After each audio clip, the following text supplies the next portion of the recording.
Hi, and welcome back to my channel. I know it's been ages. I was supposed to post a video beforehand, but I got caught up doing other things. So I thought, let me treat you guys to another video, like I promised you.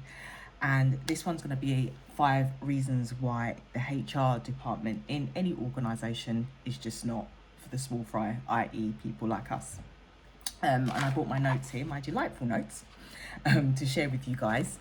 And I want to start with the first reason is they only operate for the production of the business. So from the time that you join any organisation, any business or whatever enterprise, you are there solely, obviously, to provide them like your necessity. You're a person here to provide a service on behalf of that business on there. So HR will protect their interests to make sure that you are doing what you're supposed to do, you're doing what you promised as per your contract, XYZ. And that's why they operate for the production of the business.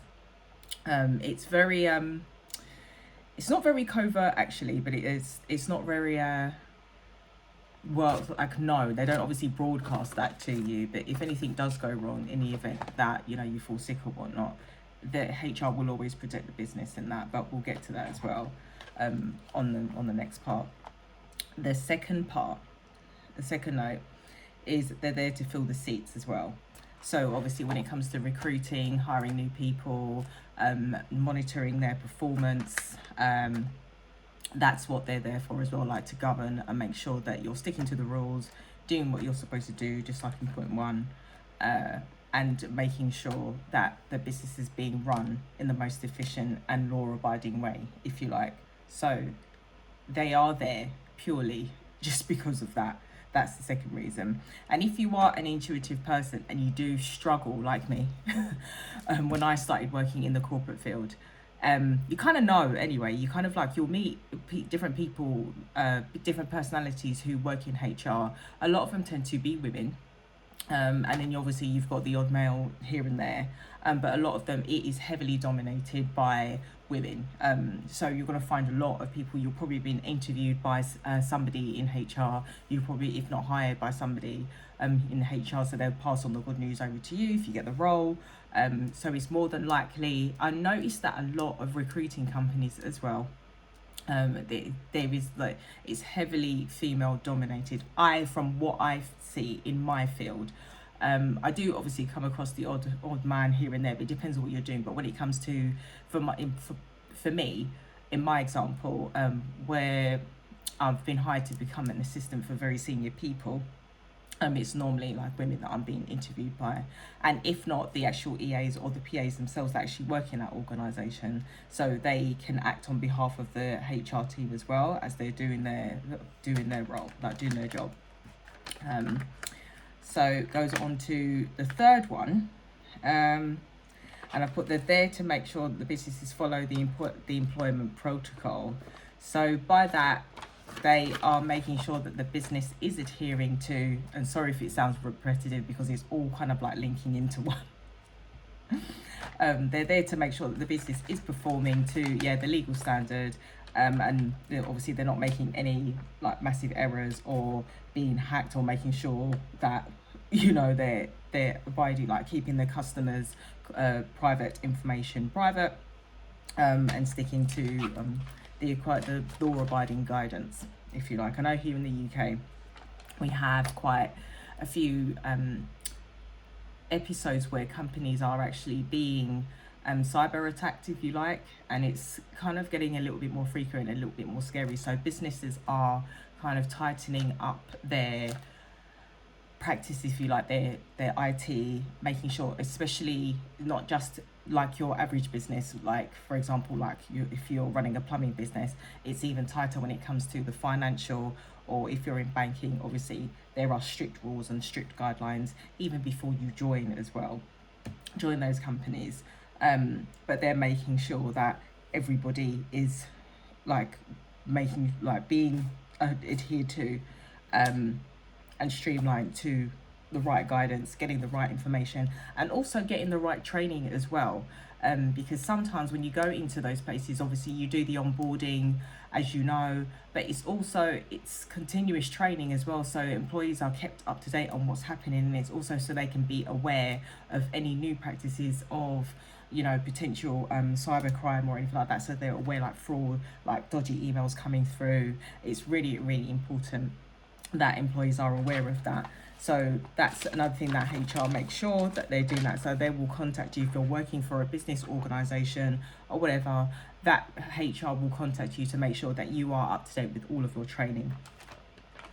The next one I've got here is they selectively promote employees who demonstrate loyalty. And I say that for those people who want to overperform and overfunction. And I'm talking to you on an intuitive level. Those people who want to bend over backwards, sideways, frontways, whatever it is, on there to make sure they get that promotion. HR are watching you. Your supervising manager or your boss, the person who you're reporting to, is also watching you, and they are the people who will award you that promotion, that bonus, and so forth. So it is that as well. So they kind of like give you a pat on the back with whatever they can give to you at that time. So they do cherry pick people who go over and beyond for their business, for their company, almost to even your detriment, actually, if you really want to go there. But there is that as well. So you've got that. That's another point there. And it's also which ties into my next point here, it's also to monitor your performance as well. So by monitoring your performance to make sure that you are not underperforming, that you are doing what you're supposed to do as well. So if they find that you are not adhering to certain parts of your role, they're the people that will pick you up and say, okay, listen, you're failing on this part here. How can we help you? Help being used very loosely. No one wants to go on a pip, so I hear, but they will put you on that performance impact, and I can't even remember the name of that actually. It will come to me later on, but it's there's a certain name for it on there. I'm sure one of you guys will tell me in the comments there. But it's really, they'll make sure that you are sticking to your end of the bargain, basically, when you're doing when you're in your role, and making sure that you're doing what you promised to do as well.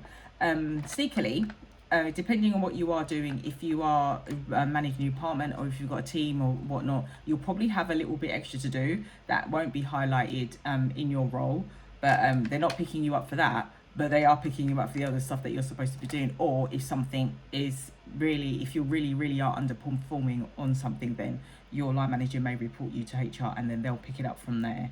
On there, this is where it gets a bit messy, so be mindful of that. So to keep you in place, so you won't leave.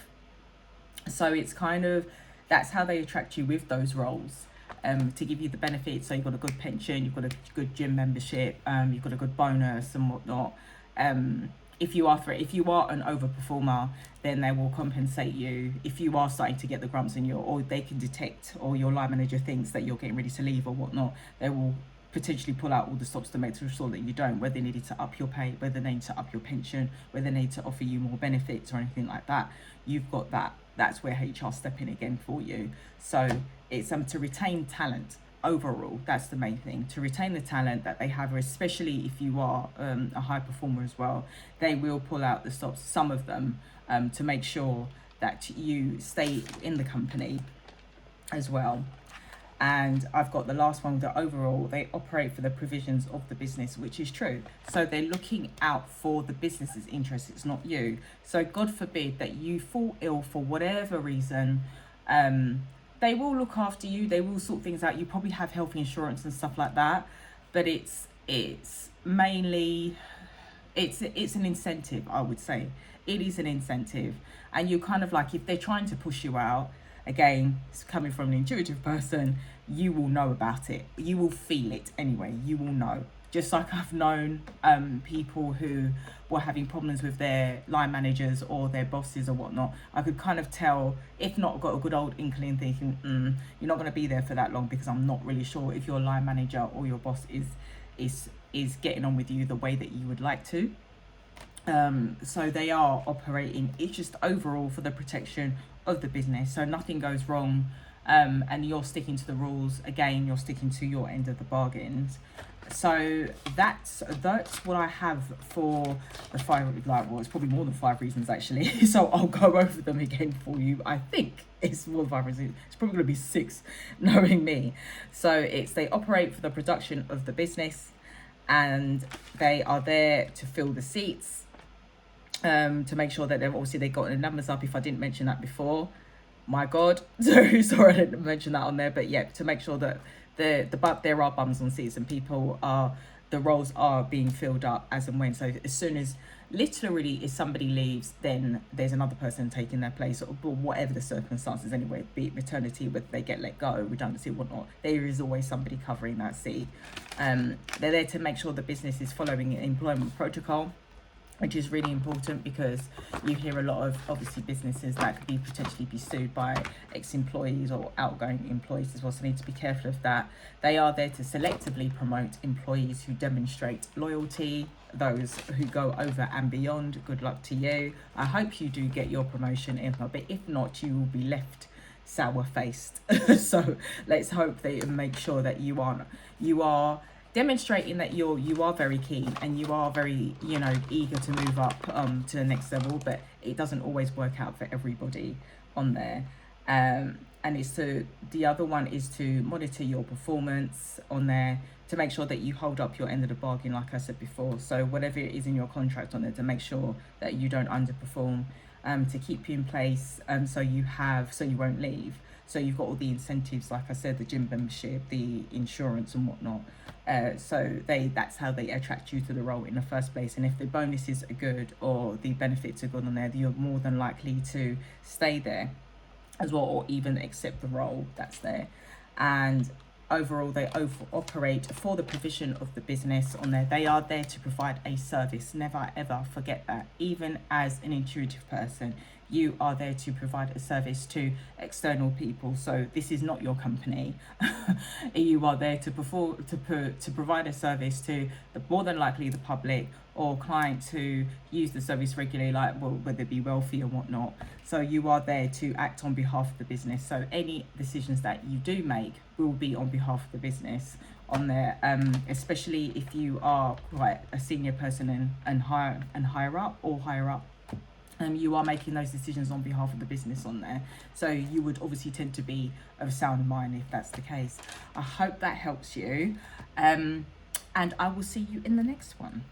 Bye.